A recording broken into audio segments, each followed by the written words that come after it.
Liftoff will start in T-minus 10 seconds. 10, 9, 8, 7, 6, 5, 4, 3, 2, 1. We have ignition. It's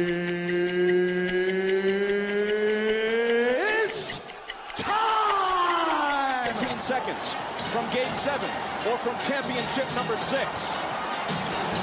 Jordan, open, Chicago with the lead! Behind the screen, Harper got a piece of it, it comes off. The Chicago Bulls have won their 6th NBA championship. Tying run at second, 2 out, Palmero over the head of Jenks. Uribe charges, throws, out! And the White Sox have won the World Series. To the far side around the 8-yard line to Hester. Under it and to the middle at the 15 to the 20, breaks free of the 25 to the 30, to the outside, 40, midfield, 40, 30 to the coast, 20, 15, Hester 5. Oh!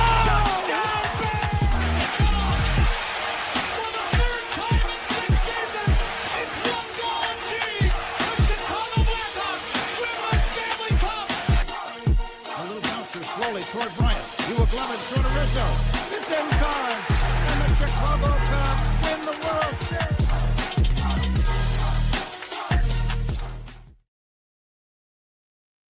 What up, what up, what up? Welcome to ShawnSierraSports on this Hump Day edition. I'm your boy, the SuperBack, Shawn Sierra. Thanks for tuning in. If you're watching us on Facebook Live, well, then I guess you found us on Facebook. And if you're not following us on Facebook, what?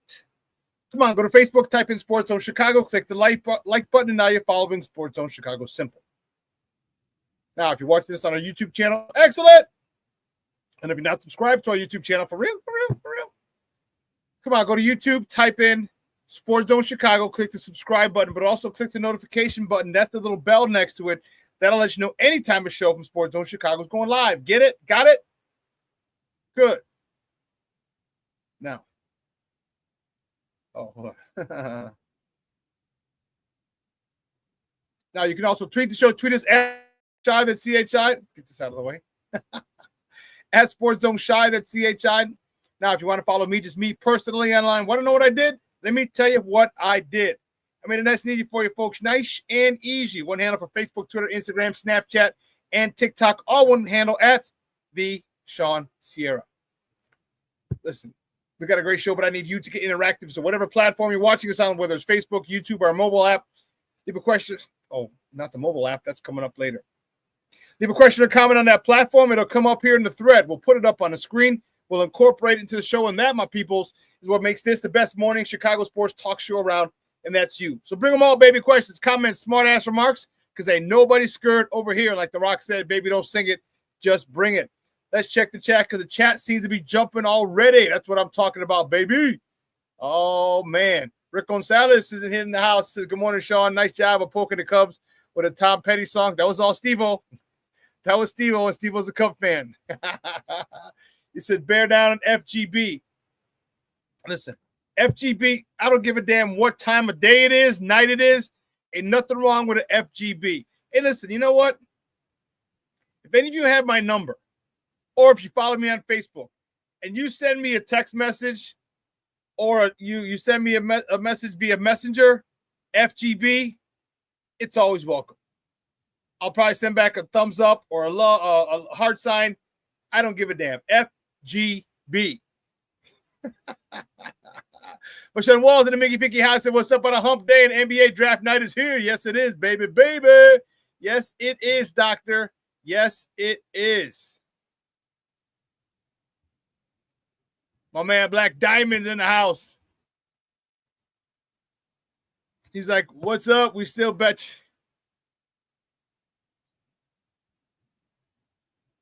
What, Black Diamond? What? We still better than y'all bums. Elite manager and all.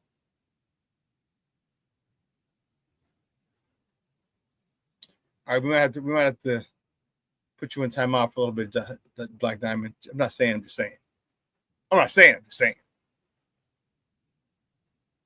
I still got mad love for you, but I have to put you in timeout. Coming on this show talking all that yin yang early on. Oh man, what up? Cornelius Calls, what's up, ShawnSierraSports fans? I know pitching was his team's Achilles heel.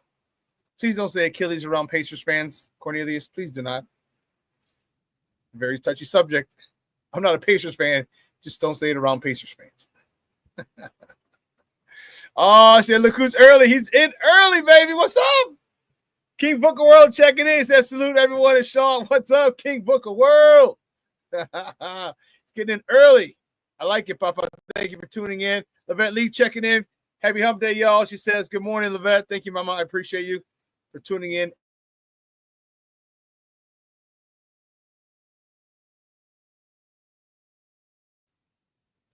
Black Diamond. What the hell, Bobby? Top of the morning. He says, top of the morning to Cornelius and manager brain farts. Yeah, that's what happened yesterday. That's what happened for you guys yesterday. It happens. That's what happens. King Booker Will says, my initials RGB. He goes, and it's still FGB. I hear you, dog. I hear you. My man Luis Mejia checking in. Good morning. On timeout. Everyone on timeout. What's up, Papa? Thanks for tuning in, bro. How are you? I appreciate it. And listen, I don't know a lot about a lot, but I do know this. More than usual suspects will check in as the show goes on. That, my peoples, I can promise you. Listen, we got a great show, so, man, you better sit back, relax, and strap it down. At 10 o'clock, my man Adam Chalifoux from the Running with the Bulls podcast is going to join us. We got all Bulls to talk the last hour. NBA draft is tonight. That's what I'm talking about, baby. NBA draft is tonight. Fired up. Fired up. So we're going to talk about the Bulls number 12 draft slot. Any potential trades? Are they moving up, moving back? Any trades outside of the draft for the Bulls with Adam? And then at 10:30, well, Adam's going to be with us for the last hour. And then at 10:30, one of the SmikeFellas themselves, fresh off of his birthday celebration last night, so he might be a little hungover. My man Damani Pugh, Lucky Lefty himself, is going to join us at the bottom of the hour at 10:30. And me, Adam, and Lucky are going to talk Bulls, NBA draft, NBA finals. We have a lot to talk. So make sure you do not miss that last hour. Boy, it's going to be a good one, baby. It's going to be a good one. It's going to be a good one. I'm telling you. A lot of excitement, a lot of talk going into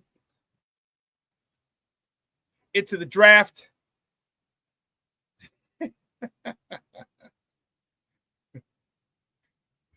Oh, really? Damn.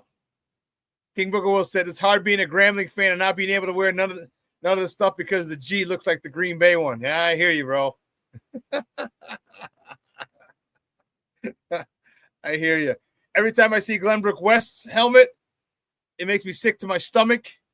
They have the same thing. Thank God Georgia's is black and red, so there's no confusing that at all. At all. So, oh, man.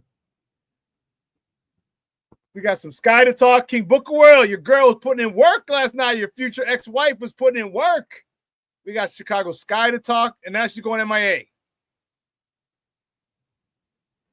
But not really missing. They know where she's going to be. She's taking a little sabbatical. So we're going to talk about that as well. Baseball teams played last night. Rough day for both teams. Rough day for both teams. You know, well, what would have been perfect for King Booker World if she would have had double digits in rebounds. She would have had a double-double with that because that would have been like, damn. And she hit her first three yesterday. I'm sure you saw. You're probably cheering her on like, yeah, future ex-wife. Yeah, future ex-wife.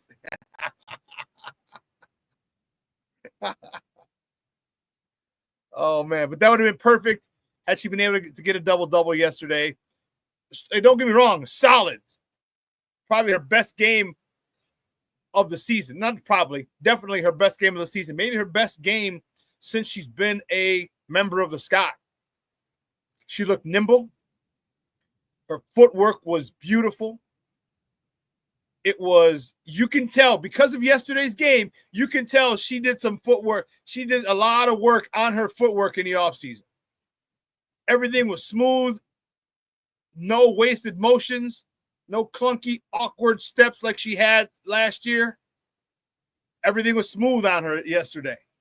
Especially that, including that three from the corner. Splack eye. Splack eye. Like, hey, easy there, Brazilian girl. Easy there, Carnivale.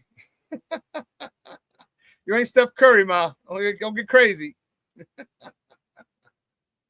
I hit her first three yesterday, so it was a good game for the ladies. Very happy. So we have a lot to talk about today. My White Sox fans, some of my White Sox fans acting like assholes, and this is the hey, listen. I'm a diehard Sox fan to the core. But I'm also not gonna miss out on a chance to bust even some of my own people when you act like an ass. And they did that. They showed their ass yesterday, and it was unfortunate. They're in every fan base, okay, and it's just unfortunate what some of our stupid fans did yesterday, and being banned for life from Sox Park, I wouldn't be enough. There's just no reason for the things that fan did yesterday, and we're going to talk about that. I'm getting fired up just thinking about it. I really am. I really, really am. And it's just no place for it. No place for it in sports. In life. There's no place for it in life. All right. I'll talk about it in a little bit, Rick. I'll talk about it, man. But it got me fired up when I saw that. And I don't care if we're losing 100 or nothing. You don't take personal shots like that. And it's I'm glad the person was identified, was kicked out, and I hope the White Sox do the right thing and ban that person for life. Because shit, they got a lot of AI technology, facial recognition. If that person ever ever try to go to a game and it comes up, and they should kick him out. It's ridiculous. So King Book of World says she added another year to the marriage after that game. Hey, I imagine she looked good yesterday, boy. I'm telling you, she was that might have been the best game she's played since being a member of the Sky. Being a man, it was wow. My man checking in, Mr. Shorty. What's up, Popeye? Says top of the morning to y'all. Man, thanks for tuning in, Mr. Shorty. I appreciate it. But let's get it cracking because we got a whole bunch of stuff to get to. So, you guys, you know how we do. The first segment of every show was called Top of the Morning. It won't come just when you want it.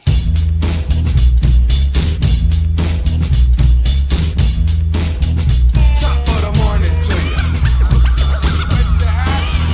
Top of the morning to you.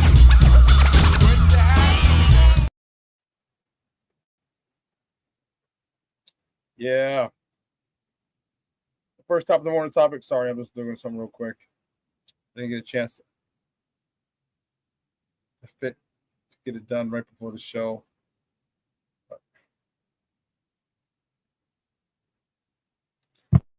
See, the first top of the morning topic, which way do we go? Which way do we go? Which way do we go? We know which way we're going. We're going here. Cubs. Rough one for the Cubs yesterday. Yeah, it was a rough one. The Cubs. They fall second straight game, fifth and four of the last five. They fell to the St. Louis Cardinals, the division trailing. Man, now they're only 2.5 games up in the division. They fall to the Cardinals 8-7. Jamison Tyone was serving up gopher balls yesterday. He got the loss. He's 7-5. 4 innings pitched, 8 hits, 8 earned runs. Woo, they were teeing off on him. 2 punch outs. Seiya Suzuki did his best to keep the Cubs in check. He hit a home run, his 21st of the season, driving in his 65th. 66th and 67th runs of the season. Nico Horner, 3 for 4 with a homer, his first of the season, driving in his 32nd and 33rd RBIs of the year. King Tuck was 3 for 4, driving in 2 RBIs, bringing his total to 48 on the year. PCA had a couple of bad plays yesterday. Yesterday was a bad day for PCA, or a rough one. All right, he thought there were 2 outs. I thought there were 2 outs in the inning. Made a catch in center field when there was only 1. Runner tagged and scored. And it was.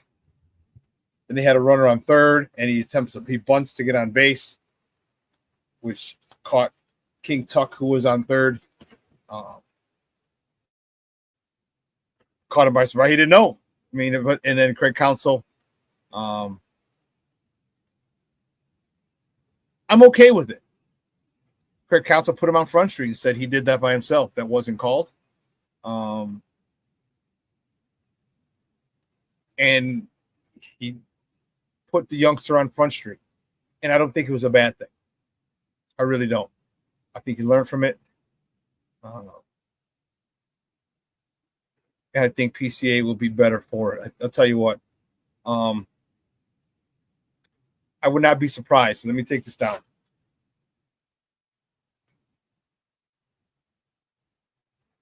I would not be surprised if he goes on a tear after yesterday. I would not be surprised. I mean, hell, he's been playing hot. He's been one of the most exciting players, not in the National League, not in the NL Central, not in the National League, but in all of baseball. He's been one of the hottest players all year to this point.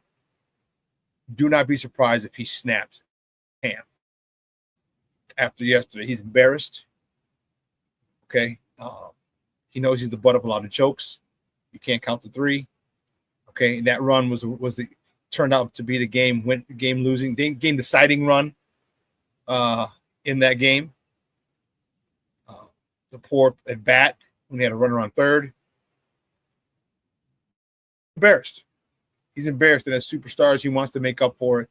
And please don't be surprised if he goes ham. If he just starts snapping better or worse, if he goes off crazier than before, the way he started this season, if he takes that to another level, Jesus Christ, that will be insane. That would be insane. I'm not saying, I'm just saying. Same with the Cubs. The next top of the morning topic, the Cubs take on the Cardinals again. They've lost the first 2 out of 4. They got to win this one. At least split them. They got to get 2. If they lose the next 2, they will only be a half game up. They take on the Cardinals again today in the Loop. All right, first pitch is at 6:45 p.m. You can catch that game on the Marquee Network or listen to it on their flagship station, 670 a.m. Probables for tonight's game, Matthew Boyd for the Cubs. He's on the bump for the Northsiders. Excuse me. He's 6-3 with a 2.84 ERA, going up against TBD to be determined by the Cardinals. The Cardinals haven't decided what they're going to do just yet. Keeping it moving, baby. The next top of the morning topic, the White Sox. And another tough one. Whew.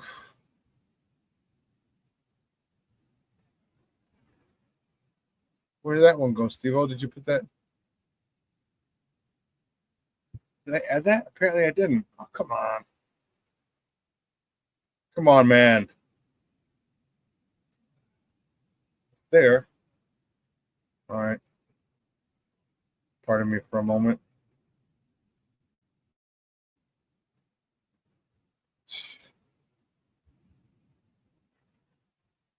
Craziness, craziness, craziness.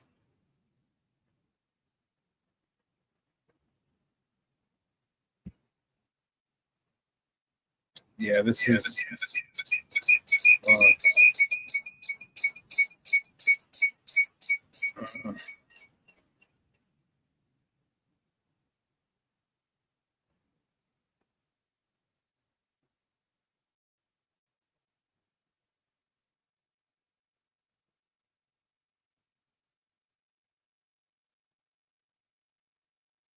There we go. Okay. There we go. Okay. I don't know why the heck that That happened with the White Sox yesterday with a rough one. Man, they fall to the Arizona Diamondbacks for the second day in a row. They lose 4-1. Mike Vasil didn't get the start. He had an opener, but he got the loss. He came in. He had 5 1/3 innings, three runs, 2 earned, 1 punch out. Lewis Robert provided the only highlights, only fireworks of the night for the White Sox. He was 1 for 4 with a home run, his 8th of the season, driving in his 32nd run of the season. Talkman was 1 for 4 with a double, his 7th on the season. Staying with the White Sox, the next top of the morning topic, the White Sox hosted the Diamondbacks again today. First pitch is at 1:10 p.m. Central. You can catch that game on Chicago Sports Network or listen to it on their flagship station, ESPN 1000. The probables for today's game, Arizona Zach Gallen's on a bump. He's 5-8 with a 5.60 ERA going up against Sean Burke, who's on a bump for the good guys. He's 3-7 with a 4.50 ERA. Stay with the White Sox. The next top of the morning topic, man, if they can get this dude, could be something crazy. The White Sox have signed Noah Syndergaard, a 32-year-old Noah Syndergaard, to a minor league deal. He last pitched in 2023. Injuries are kind of taking its toll. Thor, as he was affectionately known as in his heyday with the Mets. Looking for a comeback. It's a low risk, high reward signing of this guy, and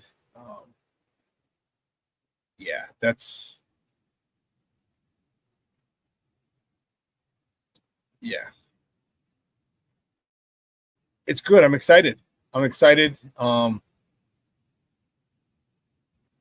Again, low risk, high reward. Nothing more, nothing less.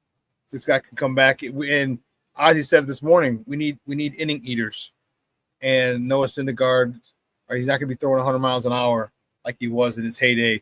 If we can get him back up to 94 to 96, somewhere in there, that's great. Okay. Ozzy was saying he was hitting around 90 before, and so we'll see. All right, low risk, high reward.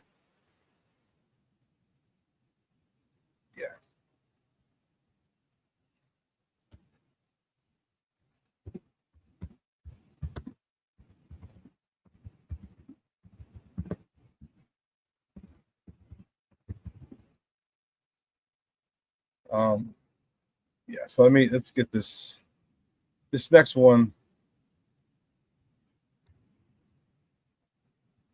is the one that I was talking about.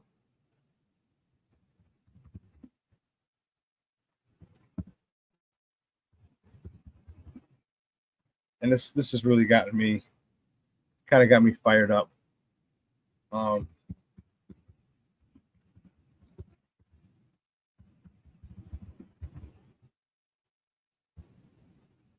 Here's where people can just be assholes, and I'm sorry. I'm not sorry. All right, the next top of the morning topic. Rick, this is what I was talking about. And it is embarrassing. Ketel Marte, Arizona Diamondbacks, was brought to tears yesterday. One of our lovely White Sox fans was verbally abused him and made some comments about Ketel Marte's deceased mother. His mother died in a car crash in 2017 back in the Dominican Republic. And one of the asshole White Sox fans, my own people, okay, decided to razz him and give him shit about his mom who died in a car crash. All right. As I said in the beginning of the show, there's no place for this in sports. Hell, there's no place for this in real life. You don't, it's bad enough when parents die of natural causes, but to have a tragic situation like this thrown in your face by a fan is unforgivable.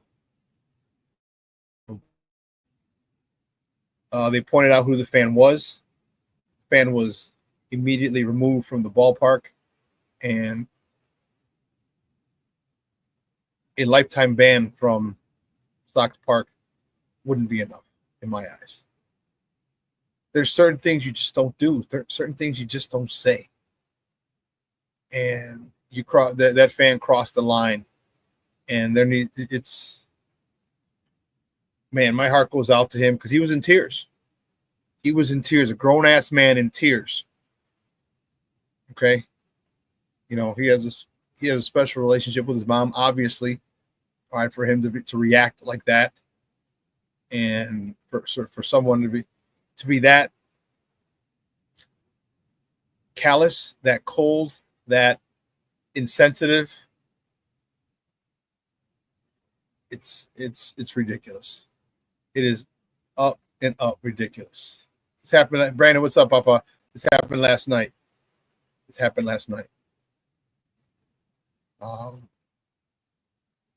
Yeah. So, you know, it's, you know me, I don't have a problem if some of my own people acting a fool.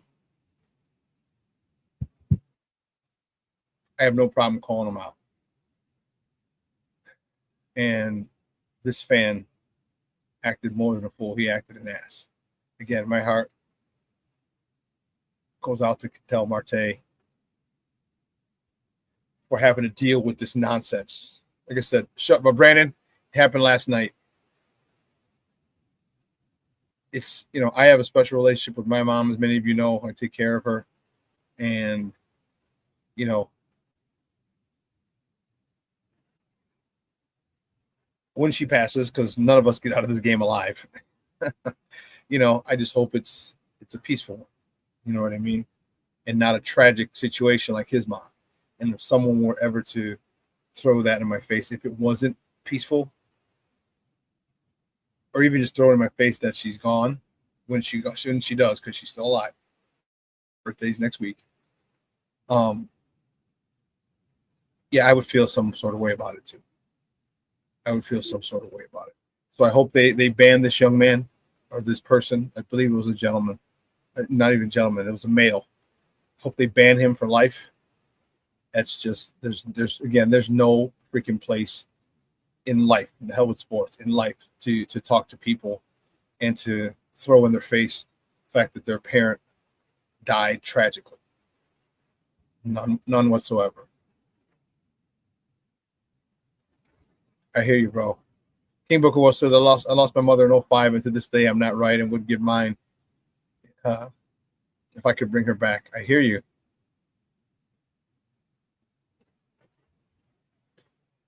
Shorty says I'm surprised the fans around him didn't beat his ass. You know what? It would have been worth it. It would have been worth it. But you know what? The people, you know what they did do? Because they would have got arrested. He could have pressed charges on them, and they pointed him out. But that deserves an ass whooping. It does. It definitely deserves an ass whooping. Brandon says, what did he do? He was verbally abusing Ketel Marte, the gentleman whose picture I had up there. He was throwing barbs about his dead mom. His mom passed away in a car crash back in 2017. And so this asshole thought it was cool to make fun of it and bring it up in his face. Something I don't know what was said. It wasn't reported what was said, but for a grown ass man like that to be in tears had to be something pretty bad. That's what he did, Brandon. He was heckling Ketel Marte about Ketel's deceased mom. So yeah, that doesn't sit well with me at all. Doesn't matter what fan base, my own, any other fan base. It's cowardly. All right, it's low class, and you're right. He should have got his ass beat. Hopefully, they, as the cops were taking him away, they kept saying, "Stop resisting! Please stop resisting," because that would have been deserved. So, well, listen. Here's what we're gonna do. All right, we're gonna take a quick break. On the other side of the break, after I get the warden off to CrossFit. On the other side of the break, I have more top of the morning topics, so don't go anywhere, folks. Keep it locked right here. Shawn and Maya in the morning. keep saying that. ShawnSierraSports. It's muscle memory. ShawnSierraSports on Sports Zone Chicago.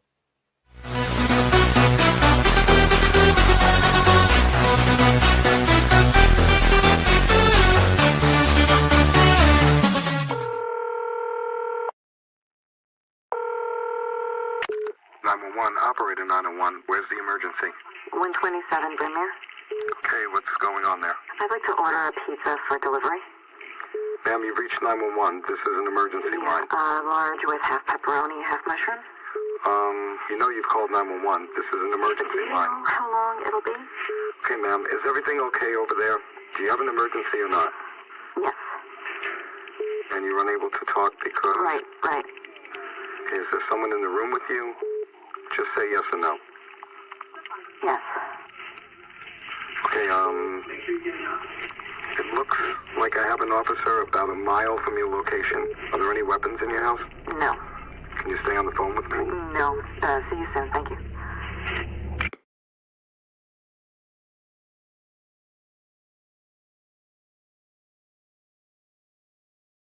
Every day, we take steps to keep the people we love safe. But some health risks are easy to miss. Ticks hiding in the yard can spread germs, like the ones that cause Lyme disease. Mice searching for food can spread bacteria that makes us sick. Mosquitoes lay eggs in standing water and can spread West Nile virus and more. Cockroaches are drawn to water in the home, leaving behind allergens that can trigger asthma attacks. Common pests can threaten our health. Learn how to protect your family at pestworld.org. When I'm flying, I put my helmet on, my visor down, my mask up. You don't know who I am. Whether I'm African American, Asian American, Hispanic, white, male or female. You just know I'm an American Airman, kicking your butt.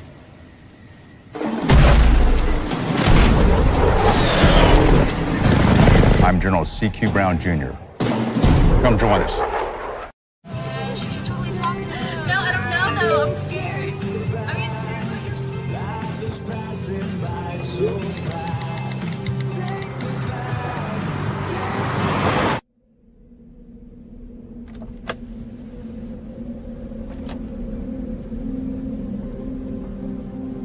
Do you know that you're in my lane? No, not at all.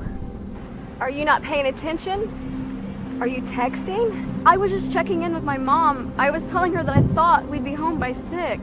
It's okay. There's enough time. Just pay attention. I'm not even halfway through my text. There's no way. I'm not even going to look up. My babies are in the car. You have to pay attention. It's just supposed to be a quick text. I'm so sorry.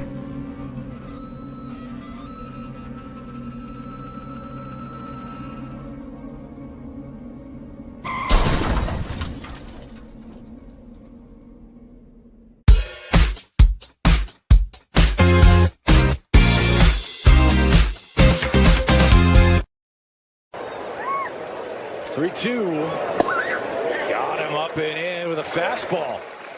Struck him out at 96. That ball hit well and in the left. Back goes Gurriel. He's not going to have a prayer at this one. Robert takes him deep and ties the ball game at 1. Field a bet or lack of feeling that it's going out of the park. That ball. Talkman laces one into right. This is going to get to the wall.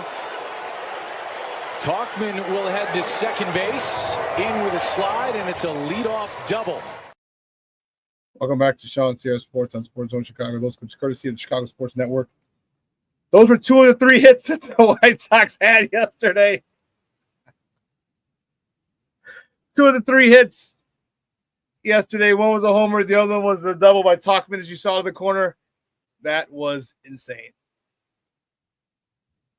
That was insane.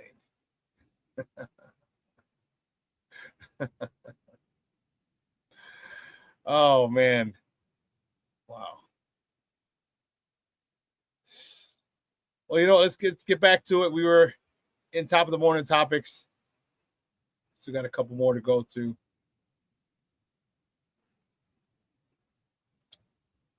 King Book of World. Here you go. Stand up, baby. Chicago Sky yesterday. with a beat down. Punk jump up to get beat down. Chicago side beat the LA Sparks yesterday on the south side in the South Loop. All right, 97-86. Camila Cardoso, her best game as a Chicago Sky, 27.7 rebounds. Angel Reese says, you know what? Let's not forget about me. I'm the double-double queen. Me bounds and all. 18 points, 17 rebounds for Angel Reese yesterday, and Ariel Atkins contributed 13 points in the winning cause as the Skies, again, beat the LA Sparks 97-86. Man, tough, nice game by the girls. They look good. It was fun to see him play. Fun to see him play, and it was awesome to see them with a victory. They were happy. This team is good. They're not great. They're good. You know what? And they just need to play better together. The cohesion of that team is what's missing. The cohesion. All right. Yeah. So keeping it moving. Man, peep this. Next top of the morning topic. I posted this on Facebook yesterday. If you missed it, man, go check it out. Duncan Keith inducted to the Hockey Hall of Fame in the class of 2025. Wow. This all for us Blackhawks. But look at, he has a resume more than deserving. All right, 17-year career, 16 of them were with the Blackhawks. Three-time Stanley Cup champion. He's a 2014-15 Conn Smythe winner. That's the MVP of the playoffs. Two-time Norris Trophy winner as the best defenseman in the NHL. There goes the warden. And the four-time NHL All-Star. He is famous for a few things. One, overtime goals. And you know what? Let's just take a look at some of the Duncan Keith highlights. Laying one across, and it's Keith and Shawn. Save! Rebound! He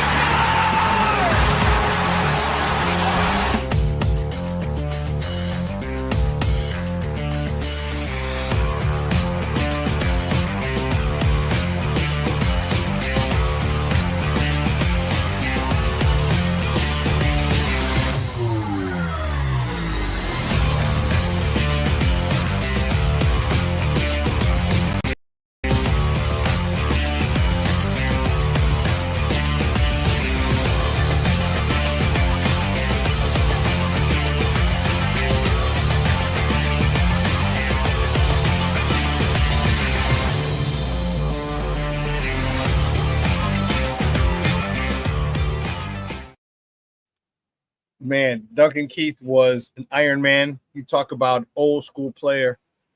That's the type of dude. Man, first ballot Hall of Famer. Tell you what, he logged more playoff minutes in that title run in their 6-7 year run than anyone else on the Blackhawks. The epitome of a team player, and his conditioning is out of control. His conditioning was out of control for him to be on the ice for so long. And Joe Quenneville knew it. He's like, I got a horse here. I got to use him. And he did. Shorty says, Keith was so awesome. Those Blackhawks teams were so much fun. Man, weren't they? And we were spoiled. From 2009 in 2010, when we won the first one, all right, we were spoiled. Okay? We were very, very spoiled. 13, 14, we should have won that year too. In 15, it was unbelievable what our Blackhawks were able to do. And he was one of the key ingredients, key members of that squad. Set the tone defensively. Probably one of the best two-way players this franchise has ever had. All right. Probably. Great stuff. Well-deserved. Man. I can't even. I'm fired up about it. To watch those games during that run, we knew that Taze and Kane were going to do something special, but we also knew that Duncan Keith was going to do something special, and that might have been playing 35, 40 minutes, 40 plus minutes. I don't know how many of you guys have ever ice skated. Okay, I don't know how many of you have ever ice skated. Ice skating is tough. Ice skating is tough.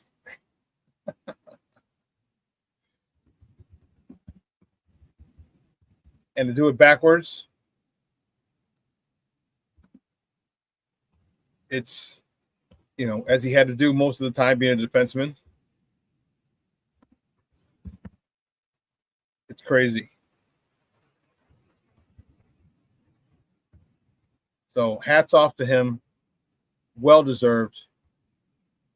So proud that he was able to wear the sweater, the Blackhawks sweater. So proud.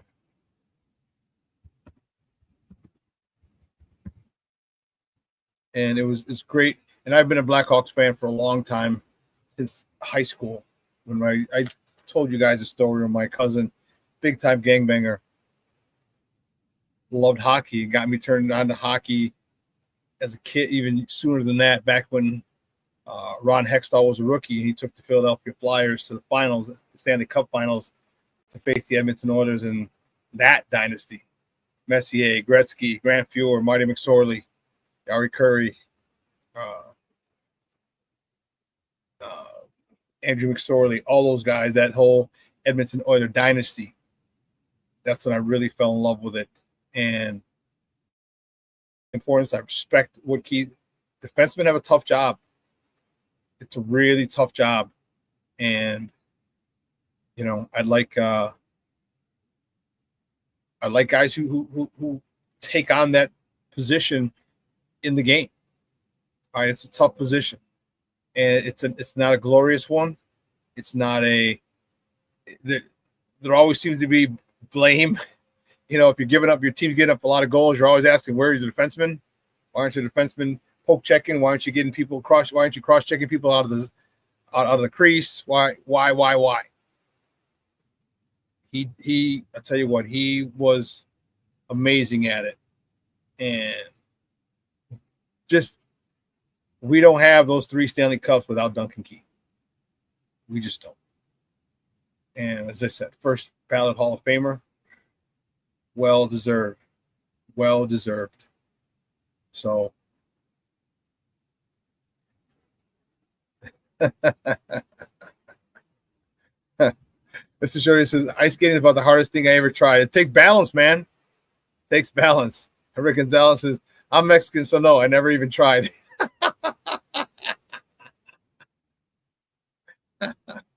Shorty says, holding a hockey stick correct is hard too. Yeah, it is. It is. And I learned how, and he taught me how to ice skate. I'm telling you, there's a picture going around the family. I don't know where it is, who has it, but there's a picture of me. We were at the old house on 18th Place. We were living in Pilsen. We were at Dvork Park. My cousin Chula, she ran it. She was the park director there for years. They froze the pond or the field, which when as a kid you thought was so big, and as you got older and like, oh, this isn't really a big field. But it as a kid, it was big. Now, mind you, we moved away from there when I was in 3rd grade.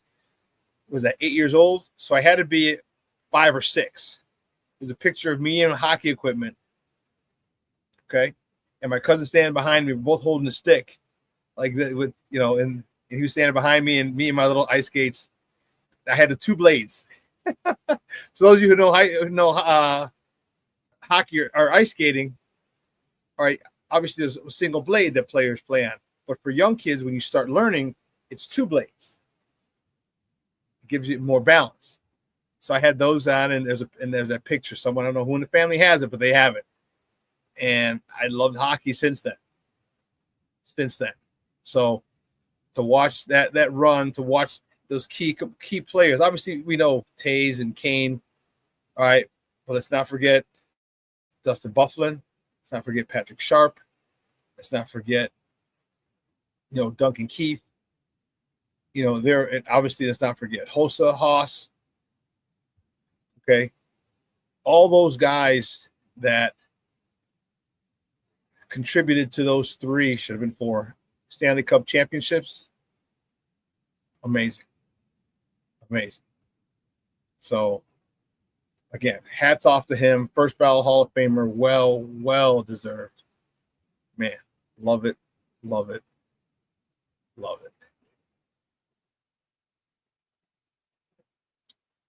And I know this is one question that I have. I'm a big Mike Tomlin fan. I actually found out that he's good friends with my roommate from college. They golf together in the offseason. But I found this out, and I wanted to talk about it because it has so many different ramifications.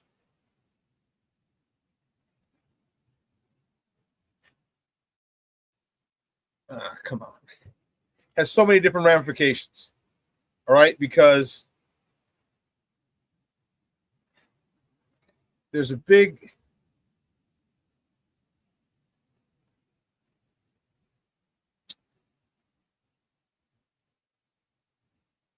to-do about this whole situation. Okay? And we know what it was. He just took his time. And decided to, I'm going to show up whenever I show up. I think I didn't do this, but whatever.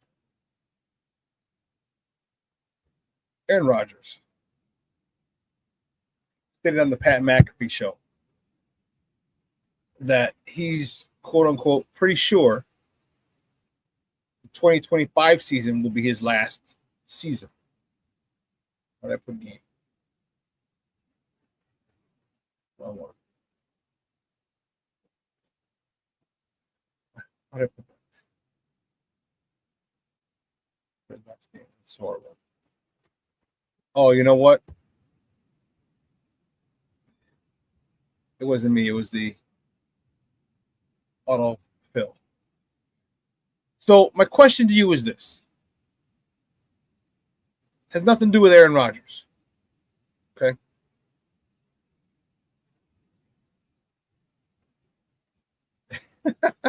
FAR and FAR FGB, Rick. It's not about him. And I'll take his picture down because it triggered a lot of people. But I'm a big Mike Tomlin fan. And one thing that really bugs me, well, 2 things. One, they didn't keep Justin Fields. They were playing around too much. All right. Try to stall. Figured no one would give him an offer. Or hoping no one would give him an offer. They can come in and lowball. Well, the Jets said, bump that, we're jumping in, and we're giving it Aaron Glenn. Said, no, this is the guy I want at quarterback. Steelers swooped in, signed Justin Fields. He would have been perfect for Pittsburgh. Okay. But my question to you is this. How bad does it tarnish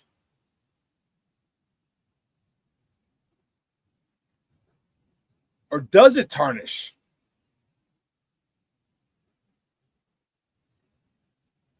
Mike Tomlin's legacy? All right, 2021 was when Big Ben Roethlisberger retired. Why was there not a succession plan in place? I know they drafted Kenny Pickett. Thought he was the real deal, but he wasn't. They needed to have gotten a quarterback in the 2019, 2020, or 2021 drafts to sit behind Big Ben whenever he was ready. Say, hey, listen, you take your time. You take your time, but we need a succession plan in place. Because the Steelers haven't been able to get that thing right since then. So does that fall on the how does that affect the legacy of Mike Tomlin? Mike Tomlin, 17 seasons in the NFL, never a losing season? Why was he unable to fix that quarterback position after Big Ben? Why didn't they draft someone? And I guess the Kenny Pickett situation was the one that they thought, but man, really? Kenny Pickett? He went to Pitt, Kenny Pickett did. So he's close. But is that always the guy you want? Did you think, oh, it's a steal? No one else knows about this guy. Kenny Pickett was not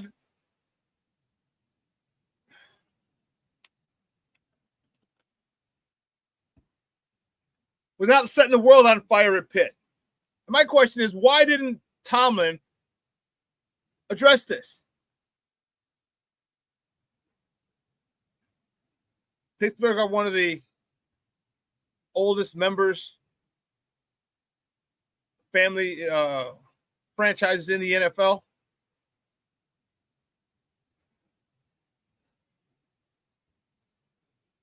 Rick Gonzalez says it's kind of hard to get a quarterback when you always pick in the late 20s. That's the quarterback position.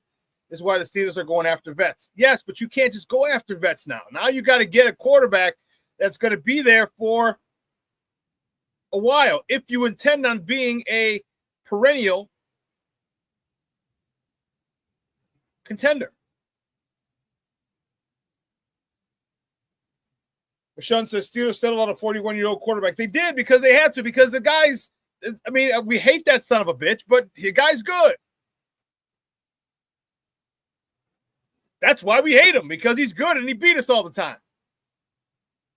But you have to have a succession plan.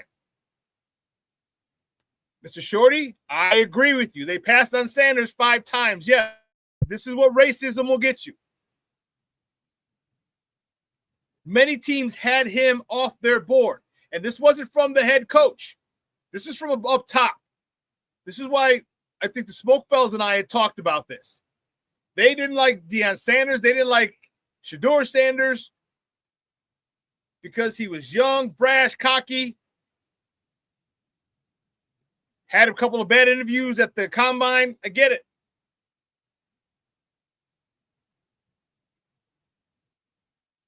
But the kid could ball. And had you drafted him, it would have been the perfect situation for that young man. To have a head coach like Mike Tomlin in an offense that relies heavily on the run, great defense, and allow the quarterback position to develop. But when, I don't know if it was mandated by the NFL, or if a lot of guys just colluded and said, we're not taking him, he's off the board. Because Dana Rossini from ESPN said that Shedeur Sanders was their guy. After the interview, then they said no. They went back in and grabbed Jackson Dart, who was throwing one-hoppers at the combine.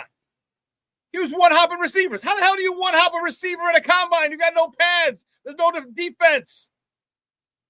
He's running in routes and he's one-hopping a goddamn receiver. What the fuck is that? Perfect fit for the Giants. Perfect, but no. Perfect fit for the Steelers, but no. And I don't think Mike Tomlin had a choice. See, some people say the coach is this, coach should have done that, coach should have done this, coach should have picked him. That's not the coach's responsibility to pick the groceries. It's his job to cook the meal, prepare dinner. Now he should have a big time say, and the person who gets the groceries, the general manager, should listen to the head coach. But if a decree comes down from up top from ownership saying he's off our board, guess what? You can't pick him. So I don't know if this affects Mike Tomlin's legacy, because you still don't have a quarterback. If So what if you go to the AFC title game and lose? It's not a bad, it's a great season. Get to the AFC title game, but you lose. And this is Aaron Rodgers last year. What are you doing at the quarterback position then?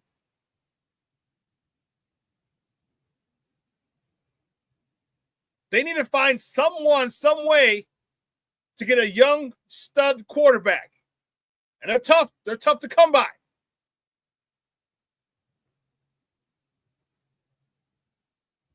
I don't know.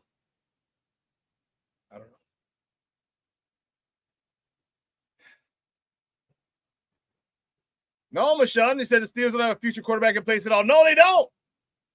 I mean, if Aaron Rodgers goes down, I don't even know who the hell their backup is. They need a youngster, a young gun. And to have drafted one this year, now granted, it was a weak quarterback class, I get it, but you had Shedeur Sanders there. 5 rounds you passed on him. 5 times. To have it, how great would that have been for him? He's mentored by Tom Brady and gets to sit behind Aaron Rodgers for a year before he takes over the starting QB spot in 2026. How great would that be? As a quarterback, for you, for the franchise, for the Steelers, how great would that have been?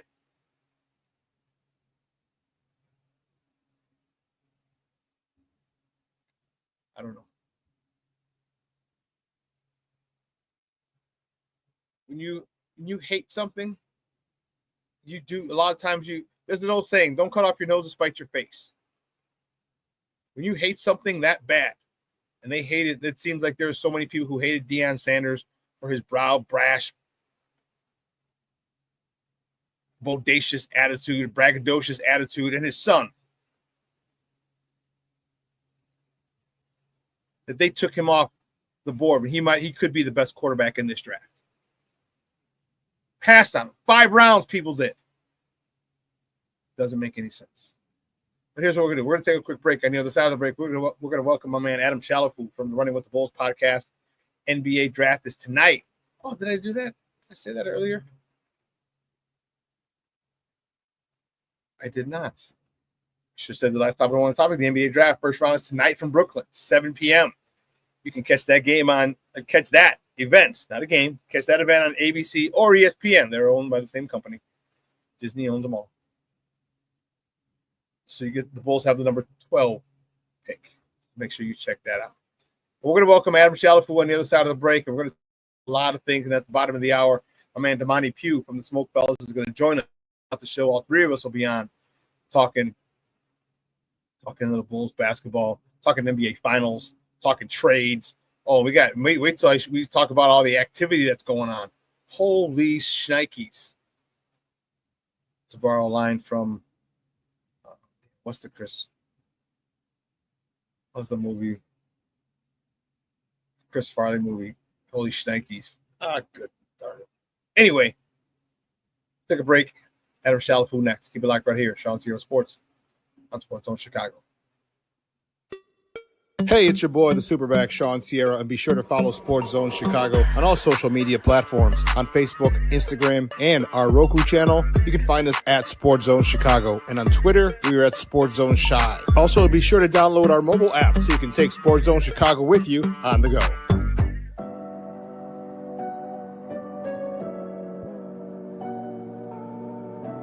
How do you take care of your mind health? For my mental health, I meditate in the mornings. I have my dogs. They're the best. I just find ways that help me just relax. Finding things that make me happy, like being close to my family. I meditate a lot and read books. I have hobbies outside of the game. I'm able to switch off. I'm able to turn my brain off from the game of basketball. Your mind health matters. Your mind health matters.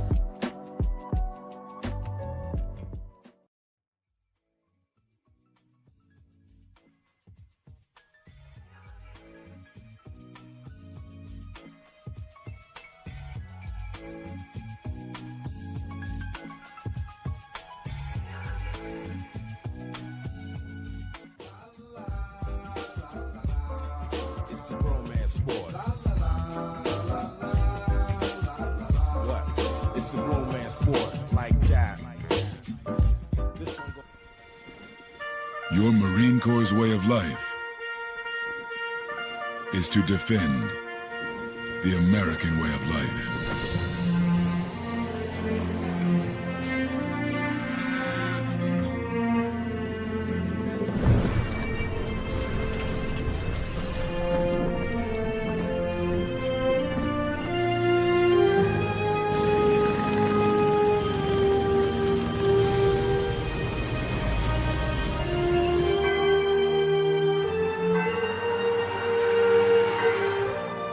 Every day,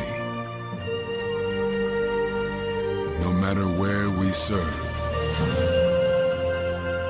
we take a stand for our nation, for each other, for us all. The few, the proud, the Marines.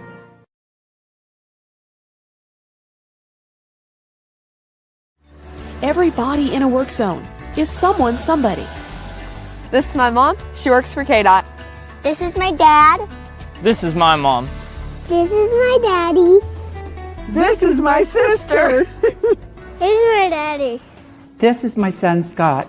He was killed while working in a highway work zone. When you drive through a work zone, drive like a life depends on it. Because it does.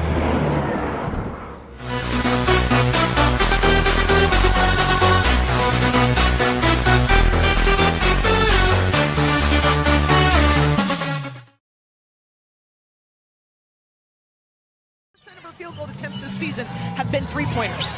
Angel Reese, the backdoor cut, the screen set perfectly by Rachel Banham in the first.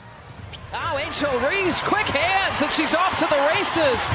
Angel gets stopped, finds Onyenwere off the glass for two. Chase Rickea Jackson off the down screen, and so she was able to make the pass. Hamby's got 11, the second to double figures here for the Sparks. Cardoso, Reese with the finish. Skyscrapers connecting. Kia Nurse up to Rebecca Allen, fires and hits! Ties it at 65! Cardoso's got 9 of the 12 points here in the fourth quarter for the Sky. Hesitation move, Atkins gets it, float job is pure. Welcome back to ShawnSierraSports on Sports Zone Chicago. Those tips courtesy of the U. WCIU, the U yesterday. Those are the girls, those are the ladies. Hello, hey ladies! Going back to the Beastie Boys, all my old school people. Big win yesterday by my girls, the Chicago Sky, over the LA Sparks yesterday. That was dope. That was dope. It was 97-86. And set them off on good night. Good night. They're the only Chicago team that won last night. Pero ni modo, eh? My first guest, good friend of the program, up there in North Dakota. Let me get rid of this. There we go. Get rid of that. He is the host of the Running with the Bulls podcast. Where did it go? You can find him on Twitter at WhatCanFoo. That's F-O-U-X. Do the number 4U. What can Foo do for you? Guys, it's welcome back to ShawnSierraSports. Adam Chalifoux. Adam, what's up, Papa? How are you? Living the dream, man. Happy to be here. Happy to be talking some Bulls and draft day. So a crazy time in the NBA, but maybe the Bulls make their move tonight. Let's talk. The NBA just finished the other day. Mm-hmm. The finals. Give me your thoughts when you saw Tyrese Halliburton go down. So to me, at that point, it was over. I was hoping there's only one game. And I know they had a lead at halftime. I'm talking about the Indiana Pacers, but I also knew that look, they're gonna come back down to earth because OKC seemed to let up a little bit because I think they were more affected by the Halliburton thing than Indiana. But then someone slapped them back into reality, and they just ran away with it in the second half. Give me your thoughts on that, on the Halliburton situation. Well, it was just really tough just because you look at the journey that the Pacers took to get there. A lot of people thought they were going to lose to the Bucks. A lot of people thought they were going to lose to the Cavs. A lot of people thought they were going to lose to the Knicks, you know.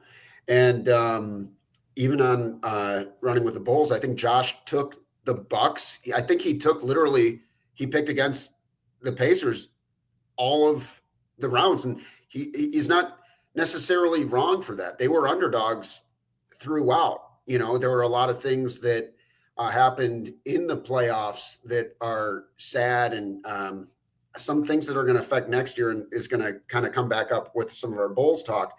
But you have the Tatum injury, right? You have Donovan Mitchell playing on one leg, and then the Pacers find a way to get there. They make it to that game 7. Halliburton comes out guns ablaze and scores those 9 points really quick.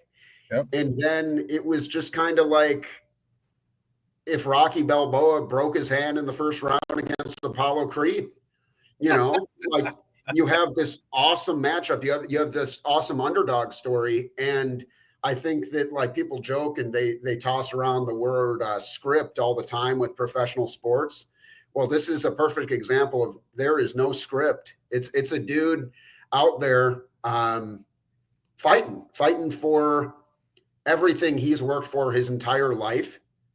And to have that taken away from Halliburton was gut-wrenching to see. Seeing that the Pacers story for the 2024-2025 Indiana Pacers story has to end that way was hard. I think that we had a really good NBA Finals, and it was the first Game 7 that NBA fans have gotten to witness since the 2016.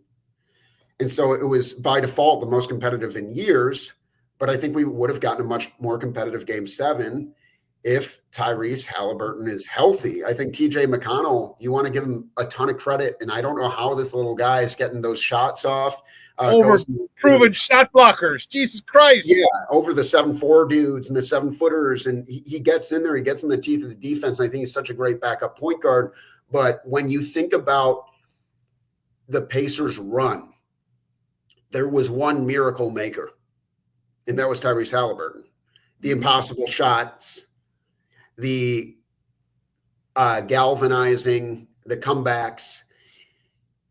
They weren't going to win that game without some luck and some magic. They experienced some extremely bad luck and lost all their magic when that injury went down. So it was devastating, man. It kind of felt like a really anticlimactic end to what otherwise was one of the best playoffs I think we've experienced in years as NBA fans. Yeah, the ratings were down for all that. And actually, I didn't check the ratings on Game 7. I'm sure that I can do that now. I'm sure they might have gone back up, but the ratings did. Yeah, I actually saw something about that. I'll pull it up as well.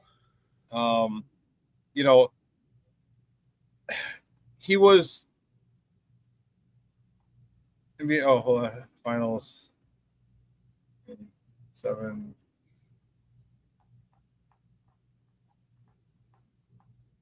Wow, the most watched NBA Finals in 6 years. There it is. Yep.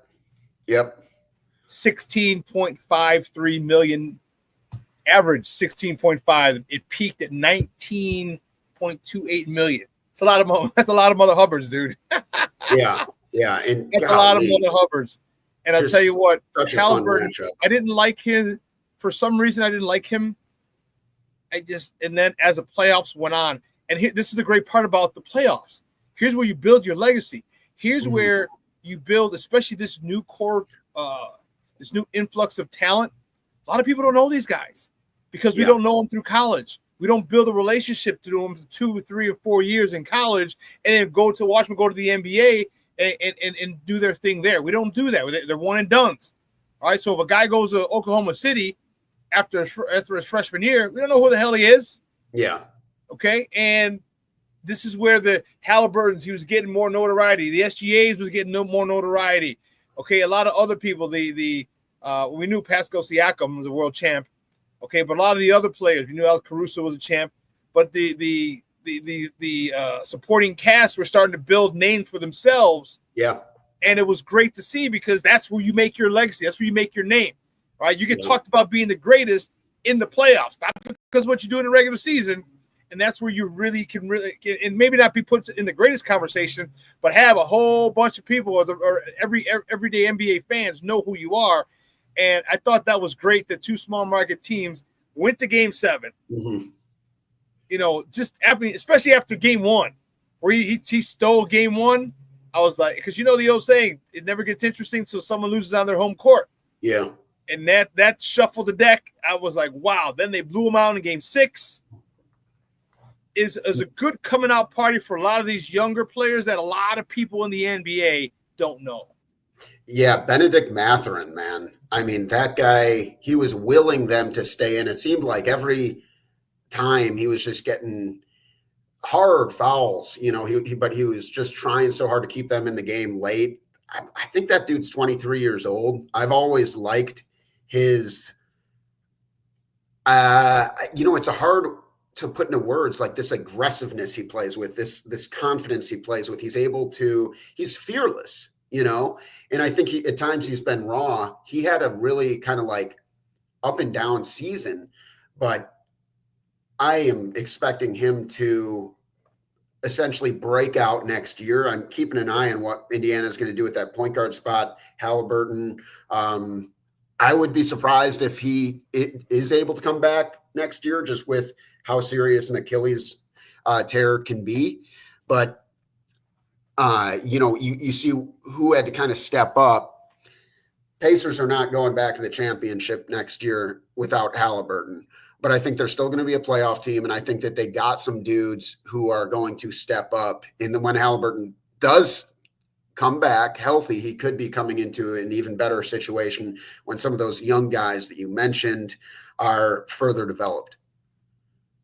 Yeah, so from all reports that I'm reading, he's going to miss the whole year, which you mentioned earlier really throws a monkey wrench in the whole Eastern Conference. About it was at 2 torn Achilles with Jason Tatum in addition. So absolutely. Now Boston, they're done. Mm-hmm. Okay. Indiana's done. I mean, and you also have to look at Miles. The Bucks, Damian Lillard, another out for the year. Yeah, another one.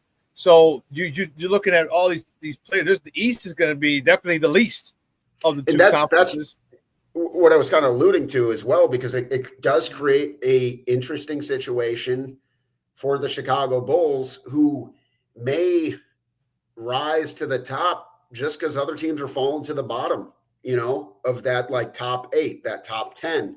And we're talking play-in, playoffs.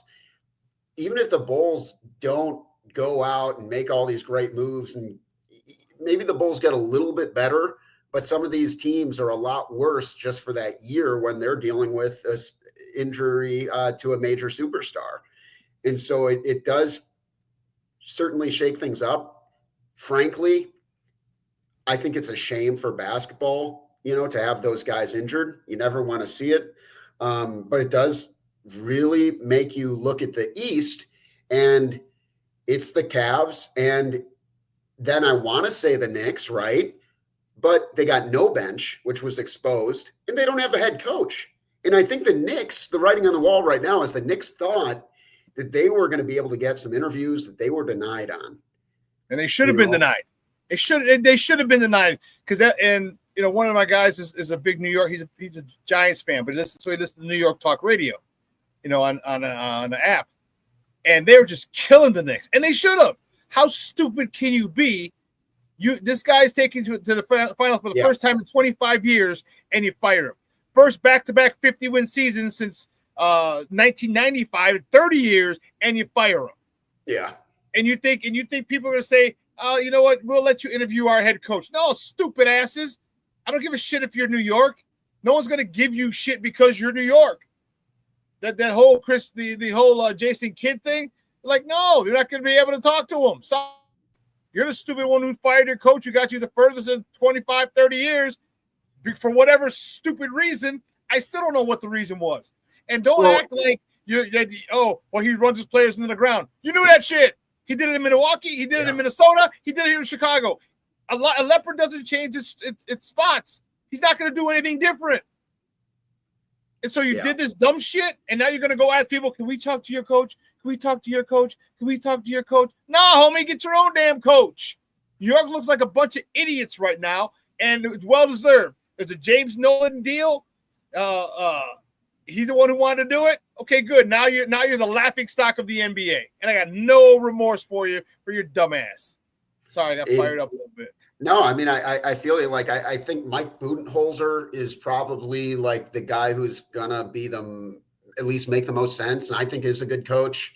But frankly, it was such a horrible mess in Phoenix that I've kind of lost some of my faith in Coach Bud.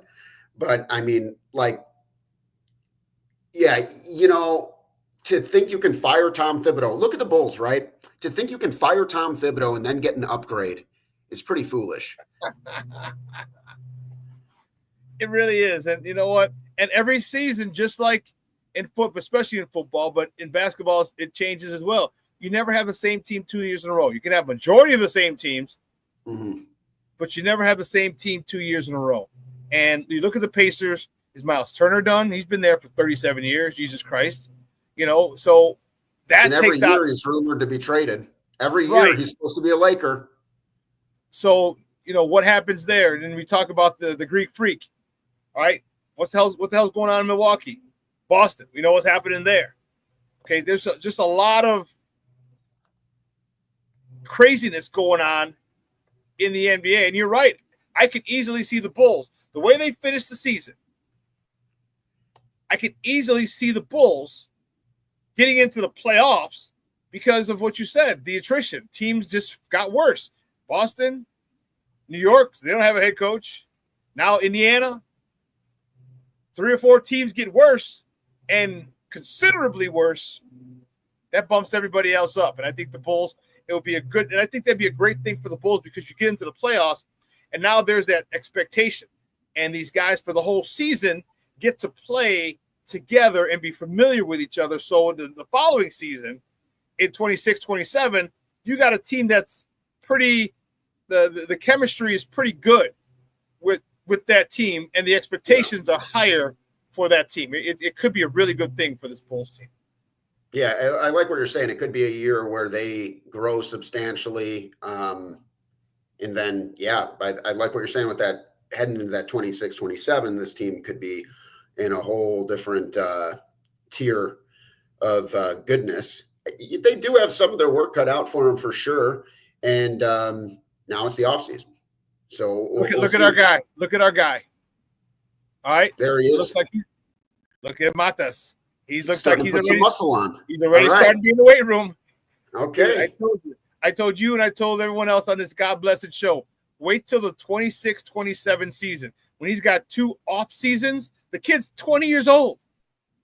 I don't even know if his nuts dropped yet. Is that the Eye of Sauron? Is he in the Lord of the Rings? What the hell's going on there? Oh, it's some sort of basketball. Yeah, a little basketball. You know what I'm talking about? The Lord of the Rings movies? No, I don't. Okay, I'm too nerdy for you. Well, wait till this kid gets 2 off seasons. Like I said, I don't know if his nuts have dropped yet. He's 19, 20 years old. Come on, man. Get him in the weight room with the way he plays. And then with what we just talked about, the cohesion and the team building that's going to happen this year, and especially if we play and get into the playoffs, and avoid the play-in. Wow, that's going to be one heck of a season. A lot of expectations for the Bulls if the situation plays out just like that. Yeah, and we'll see. I think, they still have, like I said, some work cut out for them. The Magic are going to be much better this year. That they just made a move for Desmond Bane, of course. There's other teams that are going to be capitalizing on this as well. But, it creates an opportunity to leapfrog some teams, even if it's temporary. But then, it does create a road to even relative success. I think every Bulls fan is so ready to just be done with the play in. So, they want that top 6. We know the Heat are going to be competitive. The Hawks just made an interesting move to get Kristaps Porzingis. So there's teams that are going to be fighting to climb up just as much as there's going to be teams that are going to be falling down with those injuries. I kind of look at the Eastern Conference hierarchy right now, and I see Cavs, and then I see everybody else. I think the Celtics have enough depth where I think they're going to still be really good. I think the Knicks have a good enough team where even if it's kind of a mess at times, they can only be so bad. I think the Pacers prove to have a lot of depth, and I see those as like those 3 teams I mentioned, maybe like high 40s wins teams. The Bucks, I have no idea. I don't think they're trading Giannis at this point. I mean, maybe, but I don't think it's going to make sense for them. And I think they're going to look at what's going on in the East, and they're going to see the opportunity to maybe, hey, our star point guard's hurt, but so is everybody else's, but keeping an eye on teams like the Pistons, the Magic, the Hawks, and the Bulls, in the Heat, and that's 6 through 10 right there. Somebody is going to take advantage of the opportunity. I think the Magic are at the top of that list for all the right reasons, but it's going to be really interesting, and we're going to see who can separate themselves tonight, over the coming weeks, free agency. But I think that we are going to have just one of those classic NBA off seasons where a lot of things we didn't see coming happen. Here's the thing trade you were talking about earlier. Yep. Boston, Atlanta, Brooklyn are finalizing a 3-team trade that sends Kristaps Porzingis and a second-round pick to Atlanta, Terrence Mann and the Hawks number 22 pick to the Nets, and George Niang and a second-rounder to the Celtics. So Porzingis, very interesting in Atlanta. The dude just can't stay healthy. If he can, love him and Trae Young. That's him and anybody. I mean, Porzingis is a stud, just can't stay healthy. Exactly. Just can't stay healthy. There's a big problem if you can't stay healthy. What good are you? People don't want to trade for you. People don't want you because they know they're renting a player. You're a part-time player. And that's a very expensive player to not be on the floor. And very expensive part-time player. Yeah. Yeah, I like that. I if he can stay healthy, man, yeah, it's gonna be fun. Talking about tonight, and don't forget, guys, in a few minutes, my man Damani Pugh from the SmikeFellas is gonna join us. All 3 of us are gonna be on talking some Bulls, talking some NBA Finals, talking some draft picks. We're gonna delve into the draft now and who you like, Adam. Give me your thoughts at 12. Who do you obviously the bell of the ball is Cooper Flag. It'd be a snowball's chance in hell that he ever falls at 12.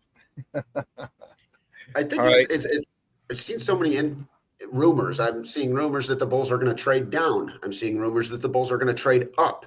I could also see them trading the pick away altogether if it meant getting a good young asset, like if they can get somebody who's 23 or younger, and they package that pick and Vucevic, like I could see something happening like that.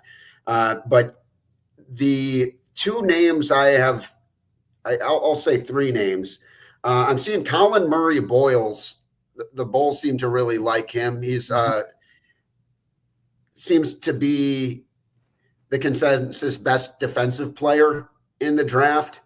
I like some of the quotes I've read from him. Seems like a very selfless player, a guy who wants to do the dirty work.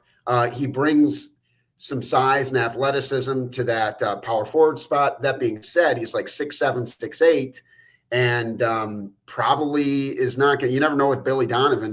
There's like small ball. He plays like micro ball. Let's go through Alex Caruso as our power forward kind of rotations. But even for a Billy Donovan team, I think he would be a little small for the center. I like the idea of Matas taking more of a stranglehold on that power forward position. I would really like Derek Queen because I think he needs to develop defensively, but what he brings as a versatile playmaking center. You'd have to, improve his range a little bit. But like you said, these guys aren't staying 4 years anymore. Whoever the Bulls do pick, it's more likely going to be someone who has to improve throughout the season. And we're more looking to evaluate them in a few years, 2-3 years, versus making our judgments right away. Because at 12, it's very unlikely you're going to get somebody who, like if Ace Bailey fell to the Bulls or something, who it seems to me maybe like sabotaging his stock. But, it just kind of creates a situation being at that 12 spot where you want to get a good guy, but you got to accept that he might not be a world shaker right away. But I look at Queen, I look at that like 6'9", 6'10" frame. Some of the reports I've read talk about like he's kind of got the size of like an Alperen Şengün or a Zach Randolph. Like I said, he can be a playmaker, very good feet. Got to improve that 3-point shot. So if there's a guy that they picked at 12, he'd be the guy I'd be kind of rooting for over Colin Murray Boyles. I think Queen can improve as a defender, but I'm really interested in getting a guy who can kind of be the center of the future for the Bulls and someone who's going to fit their needs well. And you look at the blueprint that Indiana has so kindly laid out for the Chicago Bulls. And Shawn, I've been saying the Bulls got to look at Indiana for 2 years now. And then we look at them and they have like the Bulls need their Pascal Siakam, you know? And so I look at Queen and I think he could be their kind of bigger playmaking power forward center type guy in certain rotations. Now, if the Bulls traded up, I think Malawach is the guy to keep an eye on. Maybe they traded in the top 10 to grab him.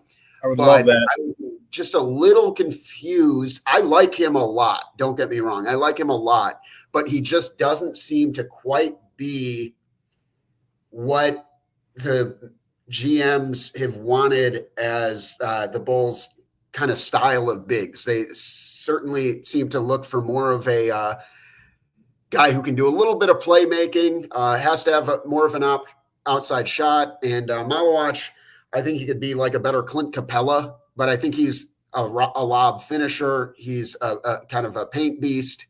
And he's someone who would be kind of like more of an old school center where it seems like the Bulls want to go with, like we saw when they traded Wendell Carter away. And we can think about the issues that maybe eventually led to that.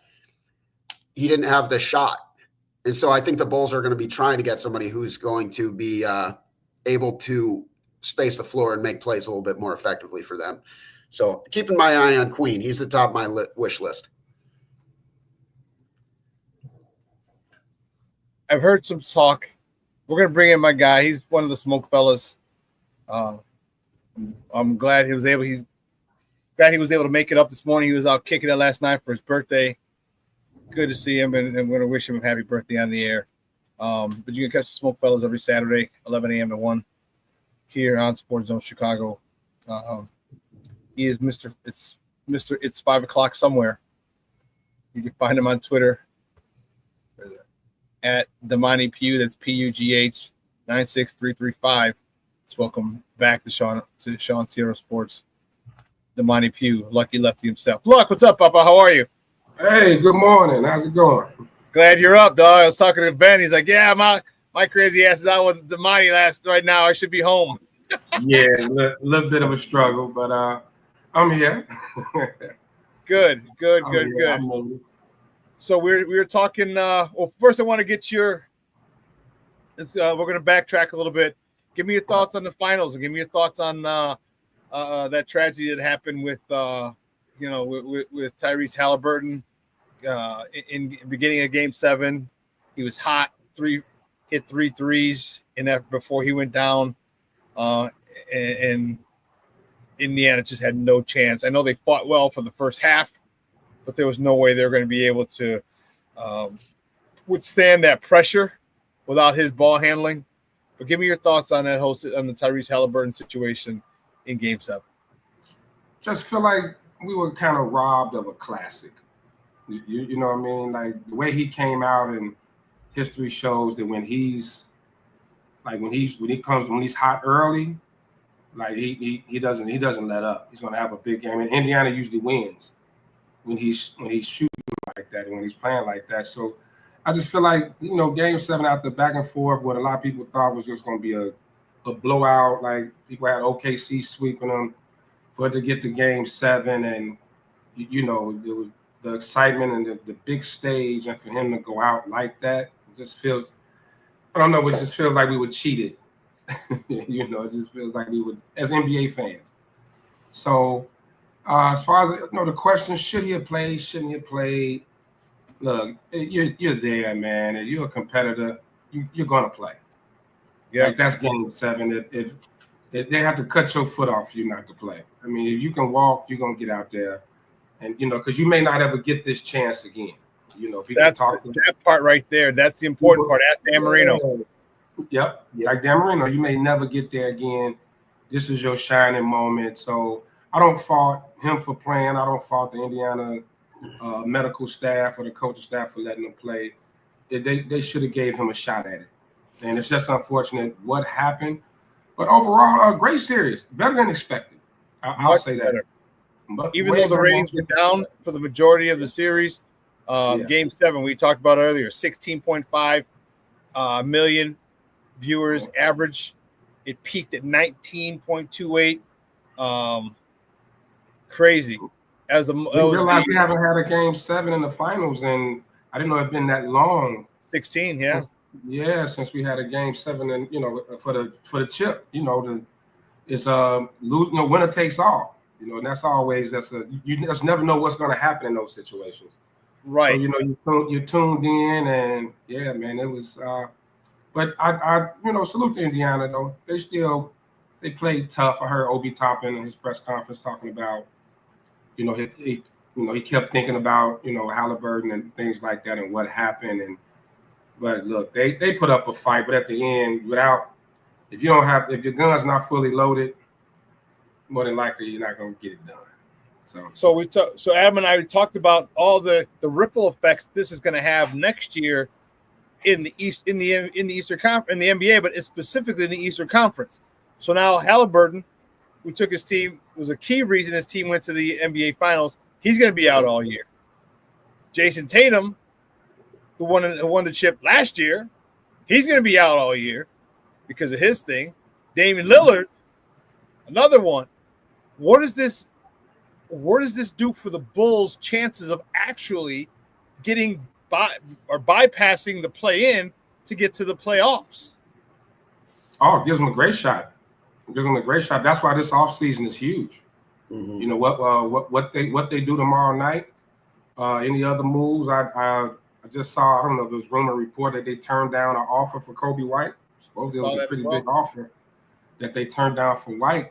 And maybe the reason they turned it down because they see this opening.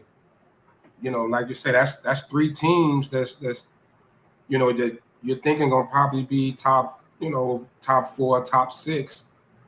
That they more than likely won't be there. And then you're looking at the moves they make. We see what Boston's doing right now. Seems like they're not quite tearing it down, but they're trying to get out of that luxury tax because they know you pretty much got to waste this season without Tatum. And I don't know if Indiana's going to feel the same way. They got to bring back Miles Turner. Do you bring him back? Do you risk paying all that big money? So just kind of the ripple effect is great for the Bulls, I'll say. Great for the Bulls. That's why the next few weeks is going to tell us a lot. And if they feel the way that we feel, like there's an opening in here, like we should be seeing a big move. I'm hearing RJ Barrett, a few pieces like that could really take them definitely out of the play-in. I'm not going to say it's going to put them in the Eastern Conference Finals or anything, but it'll get them out of that play-in area, as we like to call NBA hell. Not good enough to win it, but not bad enough to get the superstar to repeat the lottery. Yeah. So Adam, there have been some rumors, and give me your thoughts on if this happened. A straight up trade. Keep your number 12 pick, but a straight up trade. If you can go get, you trade Vucevic for Kuminga. I think that if there were to be something to come of that, I would imagine it would have to be some sort of sign and trade with Kuminga. Sign and trade. Yeah. So it would have to be a sign and trade with Kuminga. And the other guy, even though he's not necessarily in the Bulls window, but you think about like he's less than $10 million a year and he's a hand and glove fit, is Buddy Hield. And so I'd be looking for the Bulls to perhaps package like Patrick Williams and Nikola Vucevic. Thank you. And I'm friends with, real good friends with a Warriors fan, and his dad's a beat writer for the team. And I like to give him all sorts of crap because he's just drinking the Kool-Aid. He thinks the Warriors are still going to win more championships. I'm like, man, you are crazy. But if you look at what that team needs right now, like they could actually really use Patrick Williams and Nikola Vucevic because they need a guy who's going to be able to get more perimeter stops. You know, they got Jimmy Butler now, but that would really help kind of fix the middle of their lineup. Which was an issue at times. We saw what happened when Butler wasn't right or wasn't on the floor.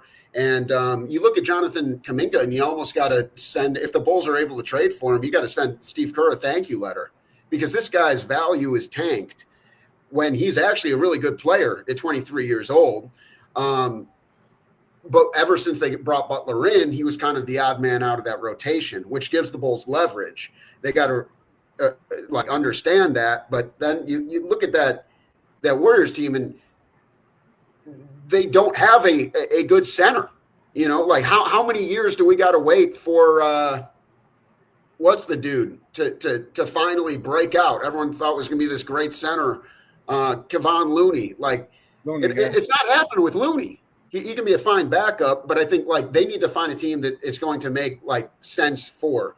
I think if the Bulls said straight up like, hey, Nikola Vucevic for Jonathan Kuminga, I think the Warriors would hang up the phone on him because you got a one guy who's, even if he's not in their rotation, they can get more than Vucevic for. Vucevic is a good little contract, but he's got a year left. They would want to extend him, but you almost wonder how much longer. But he does make more sense for a team that has Jimmy Butler and Steph Curry as the two big ones, and of course Draymond Green too. But then you all those dudes are about the same window. You throw in a Vucevic and a Patrick Williams, and all of a sudden you take that team much more seriously next year. Those guys aren't world changers on their own, but that would be a very good situation for them. Bulls get Kuminga, and you add that fast break threat forward, somebody who can get up, help them run, and fit their offensive identity quite a bit. So I'd be all for it. Yeah. Real quick, Damani had a situation at home. He's gonna hop back in a moment. So I hope that if that situation played out, that'd be dope because then we get a nice young player, again, 23 years old, and that's the problem. That's a big part of the problem too. When you allow the 18-year-old or the one and dones, 19-year-olds, all right, the end of your first contract is pretty close, pretty quick, and by quick I mean you're not even at your prime yet. That's the thing. You're your 25, 26 years old when you're in your prime. You're getting your second contract, like Josh Giddey for the Bulls. We'll talk about him in a little bit, at 21, 22. And you don't even know who this player is yet. He doesn't even know what kind of player he can be. And you're starting to shell these crazy $30, $40 million contracts to these people. You're starting to shell out because they come in so young. I think the NBA is shooting itself in the foot because of that. And from what I said earlier, the NBA, the ratings are down because we don't know these players. They're coming out after 1 year.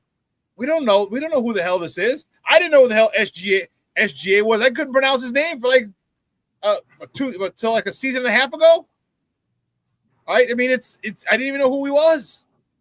So they're shooting like they're shooting themselves in the foot because now these kids are getting their second contract, 30 million, 25, 30, 40 million at 21 years old, 22 years old. and they still haven't even developed. They could have maxed or peaked at that particular point, and now you're giving this dude $40 million, $30 million because of what he did. He had a decent first contract. Luck, give me your thoughts on that situation, how these salaries are going up and guys getting second contracts before they're even hitting their prime.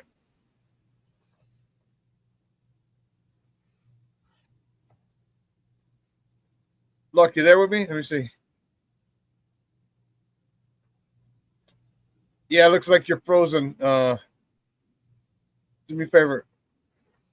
Do me a favor.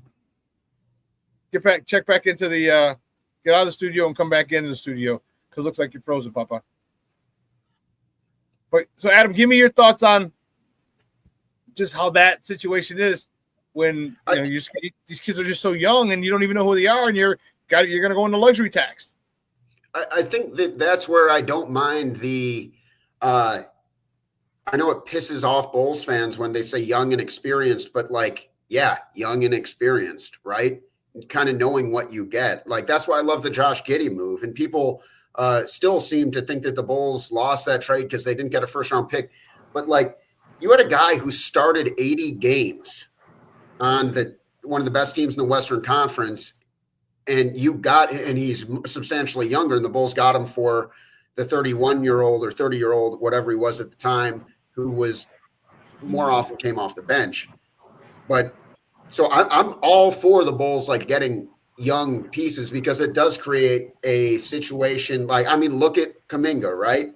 Steve Kerr, I love Steve Kerr. I think he was one of the best coaches of all time. His resume is unreal.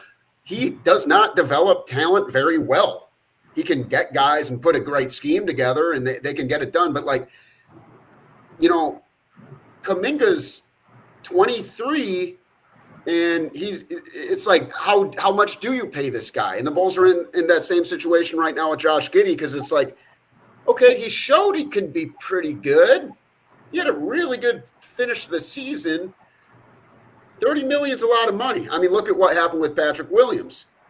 It makes it where it's really hard for the front office to decide how to handle certain situations because there is, for lack of a better term, just so much inflation on how much these guys are getting paid. $20 million now is not what $20 million was in 2010 for these contracts, But 20 million is on the low end. 20 million's a third of 60 million, which is about as high as you're seeing these go on these super dupers, But no, I think it creates an incredible challenge for these front office when you do got to decide, do we want to re-up this guy? Because a lot of times they're still developing. Kuminga's a great example. Giddey's a great example. And we know about guys who develop late. We had the finisher. We had him, right? Yeah. We had him, and he turned out to be an all-star. And here's another thing. Look at this. This is another thing that really gets my goat is that a guy we drafted, Daniel Gafford, signed a 3-year, $60 million extension. Now, what are we bitching about all the time, Damani? We need a rim protector. We need someone who can block shots. We need someone who can erase mistakes. Well, guess what? This is what this dude does. Just got an extension, and by the way, we happen to draft him. And he's not even a starter. he backs up lively. He doesn't even start. Yeah. Yeah, that's crazy. So but you're absolutely right. It's you try to you cross your fingers. You try to forecast.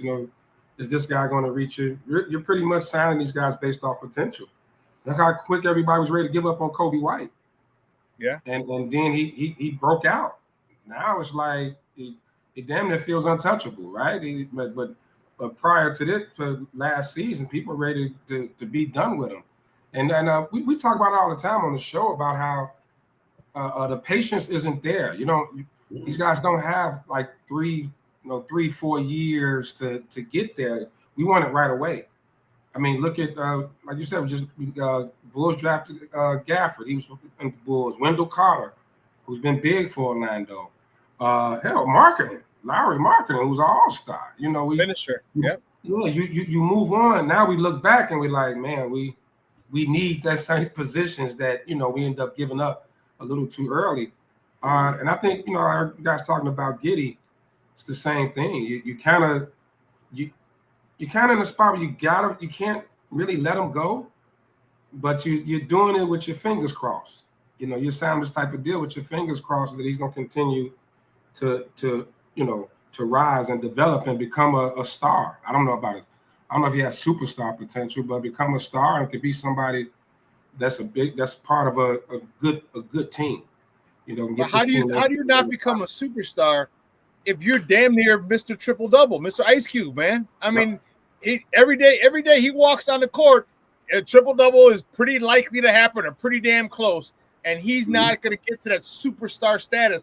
What do you think is wrong with his game? Because I don't know, you fill up the stat sheet like that on a nightly basis, that screams superstar to me. But for all we have eyes, and we just don't see him as a superstar. Star, yes, definitely can be a star, but not a superstar. Why? Why do you think that, Luck?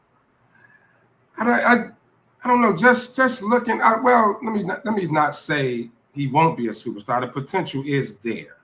Now that's going to depend on him and him working on his game, his health, which was an issue, you know, in OKC, things like that, and also depend on does this front office have time to wait for him to develop into that? Are they going to give him the time? Are they going to change? You know, are they going to keep Donovan as the coach? Do they panic like a lot of teams do and bring in a new coach who brings in a totally new system that he doesn't fit in? So a lot of things have to fall in place, I think, for him to become that.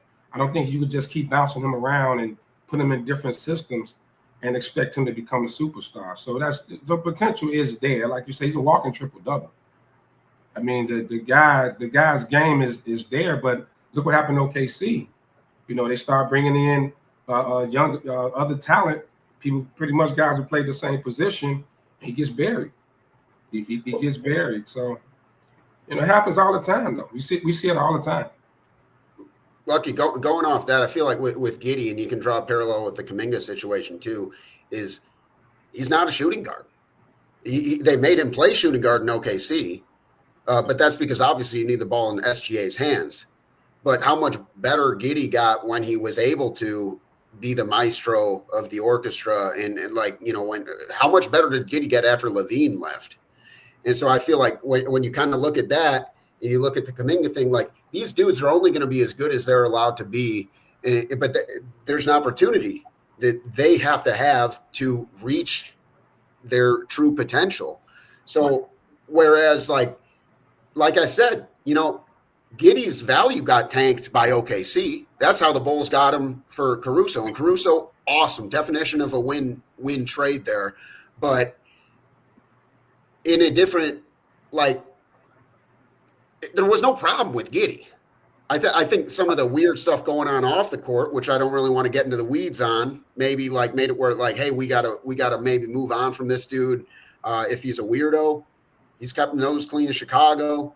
But they're allowing him to play his game. And, you know, like how good is Michael Jordan going to be? Well, he's a bad example. He'd be good at almost any position, right? But like, I mean, how good is like Karl Malone going to be at the shooting guard? You know, like Giddey's got to run the offense. And so like, and then I look at Kuminga and, you know, they didn't use him enough. So the Bulls can say, what do you mean you want all this crap for him? Come on, man. Like, you didn't play this dude. Take Vucevic. You're welcome. Please. You know? Pretty please with sugar on top.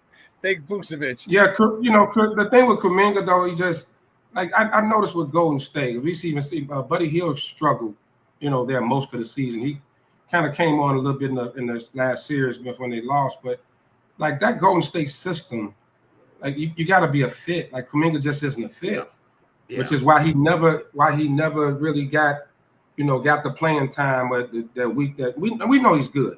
He's tall, athletic. I mean, the guy, he can guard multiple positions. Like, he definitely has star potential. But when you get in that Golden State system, it's just something. It's something about it. That's why, like we talked earlier about not being able to develop a big. You get in there, that system really isn't developed for bigs, So, and even with Jimmy Butler, we were all waiting for playoff Jimmy this year. And Jimmy Butler just didn't look like the same guy. Now, it could be an age thing too, or father time. Or it could be system fit. You try to get in there and fit. You saw, there were even the issues with Durant when he first got there, with them arguing because Durant like, give me the ball. But these guys are like, no, we run a system here. So yeah, Kuminga's a bad fit, and I think the Bulls should be able to get him for a little bit nothing. I'm hoping Golden State don't think with how they used him that they about to get a big haul for him. I don't see how they could feel that way, even to sign a trade. I don't see how they feel that way. So, Luck, to go tonight's round one of the NBA draft, who do you like? Who would you like the Bulls to get, and who do you think realistically the Bulls can get or are going to take at 12? The big man from Maryland, the youngster. I always forget his name. Freshman, big guy, a little undersized. Derek Queen. What's his name? Derek Queen. Queen, yeah, Queen. Yeah. I really like him, man. I really like him. I think Donovan, he can develop under Billy Donovan. I like his game, light on his feet. A lot of moves. He probably needs to, probably get in a little better shape. You're gonna have to get in there and work on a little diet thing with him and get him like NBA shape. Let's just say that. But the skill is there. Definitely something the Bulls need. Always add more shooting. Never have too much of that. Not in today's NBA. Yeah, you can always add more shooting. So yeah, Queen's my first choice. But if there's and it is always this unknown overseas guy that comes in and just Mr. Do It All. So yeah, like I say, it's Queen first. I kind of been looking through a few guys' names I can't pronounce. Some guys from overseas. This one kid, they were showing his highlights. I was like, wow, this guy's amazing. Left-handed, tall, lanky kid. The French kid? For nothing. What is it? Is that the French kid? Yes. From France? Yeah, cannot pronounce his name at all. Essengway. I don't know if I'm saying that right, but him and Behringer, both French, both nice. Yeah. Yeah. So like with the Bulls, if you could get, an athletic big is gonna help. But like I said, adding more shooting doesn't hurt. A stretch big would be great, but there was one that can do a little more than Vooch, because Vooch seems to be limited. Like he can give you a little bit, but he's defensively he's a liability. Yeah. And he's just not a banger. So if you can get a guy that can do a little bit more than Vooch, younger, more athletic, that'll be the way to go for the Bulls. Just keep adding to this young core. Just keep adding. I don't think they need to go out and do anything crazy. If you can't get a Kuminga, I even like RJ Barrett. Oh, I love RJ. I would love RJ Barrett in the Bulls uniform. If they could pull that off, that'd be a great move. And like you said, keep Giddey at the point. I don't know what they're gonna do with Lonzo Ball. It sounds like he's gonna be a trade piece probably around the deadline. They'll probably look to move him. But I don't think Giddey and Ball, that's that good fit together along with Kobe White. So yeah. Add another wing or a big and we're good to go. Just gotta keep building on it. It's not gonna be a quick fix. It's not gonna happen overnight. There is a small window, but don't get too excited and do nothing crazy. Man, 2 hours is come and gone. Guys, I want to thank you so much for coming on, hopping on, talking Bulls basketball. So, Adam, where are you watching the draft tonight? Just the apartment. Celebrated a 2-year anniversary with my girlfriend last night, and we've been doing stuff all week.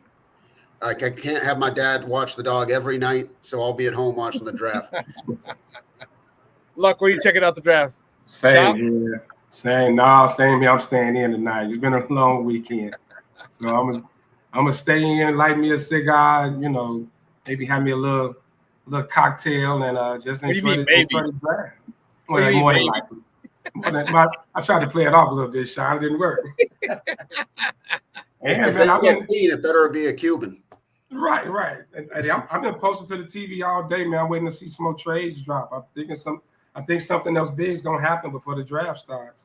I think so too. Some of the things that give me your thoughts Adam, and then we'll go with you, Lucky, on the Kyrie Irving declining his $43 million option. He's going to sign a 3-year, $119 million with the Mavs. Your thoughts on that? I think Dallas has let Kyrie be Kyrie better than any destination has ever been. I think there were a few years where everyone was a little concerned, especially kind of things were going on in the pandemic. He didn't seem like he wanted to play. Didn't seem like a good functional situation in Brooklyn. But I feel like Kyrie, if you were watching the Mavericks down the stretch after they traded Luka, that dude was on a different planet of good. I think he's just he's a true artist in the game. Like he's got one of the smoothest games you'll ever watch. He's one of my favorite players to watch. Good for him to get that money. I'm very interested to see, like, when he does come back, what that's going to look like with him and a budding Cooper Flag, who's definitely going number one. But like AD, Davis, Flag, PJ Washington, and then you got Kyrie Irving, and then you got Max Christie over here, you got Klay Thompson over here. That's a team that's trying to win right now. It's interesting to see what's going to happen with Cooper Flag, who's supposedly the Terminator, is going to come in here. We'll see how good he is right away. But I'm happy for him, man. I think Kyrie has gotten some bad press over the years, but he's actually really grown on me as far as like just pure basketball watcher. I love to watch him play, and some of the stuff he was doing last year before he got hurt in that small window after Luka was traded was blowing my mind. So happy for him. We'll see what happened with the Mavs. I'm still scratching my head about the Luka trade itself, but like it wasn't a bad move. Your thoughts, Luck? Yeah, same thing. I'm with you, Adam. Kyrie's one of my favorites to watch. Man, he's an artist out there, man. He's oh my God, Picasso. Yeah. Just exciting, just one of the most exciting players in the league. And it looks like he has finally found a home. Look like he's finally kind of settled in. Getting off the whole world is flat, weird stuff he was going through and missing games and the pandemic thing. And that's what I'm really happy for him. I mean, I always liked him as a player, but it just seemed to be somewhat of a head case. But it seems like now in Dallas, he's in a leadership position now. Leadership. He's not going to quite say the Batman there, but like he's going to be the general. Before going there playing with Luka, he had to kind of take a different role. And like you said, when Luka went out, he stepped in and did an amazing job. And when he got hurt, it changed everything for him. So it's going to be interesting. I know they're looking at a few point guards until he gets back. They even heard Chris Paul they were looking at until he gets back. But it's going to be interesting to see him, Flag, AD, Klay. That's going to be something to watch. Yeah, they got everything you need. You got the inside, outside, big man. You got the dead-eye three-point shooter in Klay. Yeah, it's going to be interesting. Well, guys, excellent stuff, man. I appreciate it. Do me a favor before you go, let everybody know where they can find you and your work online, Adam. Running with the Bulls podcast, new episode up just yesterday. Nice long one for you, hour-long pod yesterday, talking about who's a contender right now. Talking about some of the Bulls draft day needs, potential targets, and kind of a little bit of the offseason, a little finals recap. New episode is up. Wherever you listen, please give us a like. Please subscribe. And that's Running with the Bulls podcast. And then, online, what can food do for you? FOUX 4, and then the letter U. What can food do for you? But yes, always a pleasure, my man. Thank you for having me on. Always enjoy talking Bulls basketball with you. Luck, where can people find you? Oh, man, this Saturday, Humidor Sports and Cigars, man. Y'all know always a great time. Got a bunch of NBA to talk about. Looks like that's all we're going to be talking about. Hopefully be another big trade or something. But, by Saturday, we'll know who the Bulls picked up. And it's going to be a great show. So tune in right here, Sports Zone Chicago, 11 a.m. this Saturday, man. It's going to be a great show. I'm looking forward to it. All right, gentlemen. Appreciate it. Much love, much respect. All right, so for everyone here, Sports Zone Chicago, for Adam, for Lucky, I'm your boy, the Superback, Shawn Sierra. Guys, have a phenomenal day. We're going to replay this tonight at 6 o'clock. Your boys are out.